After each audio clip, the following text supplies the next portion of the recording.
À Ondres, le foyer associatif a en son sein une personne dont la carrière atypique a attiré la curiosité d'un grand nombre. C'est un ancien membre de la cellule d'études des phénomènes spatiaux en France. Vendredi dernier, c'est avec plaisir que ce passionné offrait une conférence à la salle Caprani, dont les entrées à prix libre étaient destinées au Téléthon. Regardez. Depuis 1977, Jean-Jacques Velasco enquête sur les objets volants non identifiés en France. Un métier passionnant qu'il fait découvrir aujourd'hui lors de conférences. Nous avons collecté des informations, notamment des témoignages de personnes qui observaient des phénomènes un peu insolites dans le ciel, des pilotes. Et puis notre travail a consisté à analyser, d'abord à trier, à classer, à analyser tous ces phénomènes, de manière à pouvoir se rendre compte quelle était la nature de ces événements.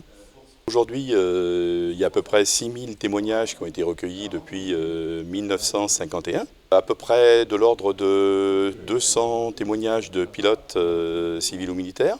Et on a fait des classements en catégories. Les phénomènes parfaitement identifiables, les phénomènes qui sont probablement identifiables aussi, et puis ceux qu'on ne peut pas analyser parce qu'il n'y a pas assez d'informations. Et puis il reste un certain pourcentage. Disons 11% de témoignages pour lesquels, après vérification, on n'a pas pu déterminer la nature ni l'origine des phénomènes. Et bien qu'il y ait de nombreux cas intrigants, celui qui retiendra le plus l'attention de ce passionné est celui de 1994, preuve à l'appui. Alors ce cas est extrêmement intéressant. C'était un vol d'Air France. Le steward dit au commandant de bord et à son copilote qu'il y a quelque chose de bizarre devant l'avion. Pendant à peu près une minute, ils vont l'observer. Et puis l'objet va disparaître visuellement. C'est-à-dire qu'il ne va pas disparaître avec une trajectoire.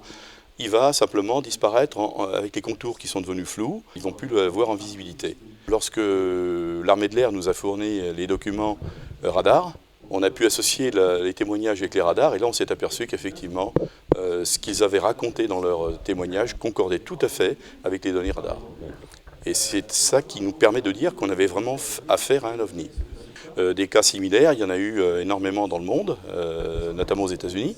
Et ça nous a permis de montrer qu'il y avait à certaines périodes des observations qui étaient beaucoup plus nombreuses et qui étaient en relation aussi après avec des activités en particulier stratégiques.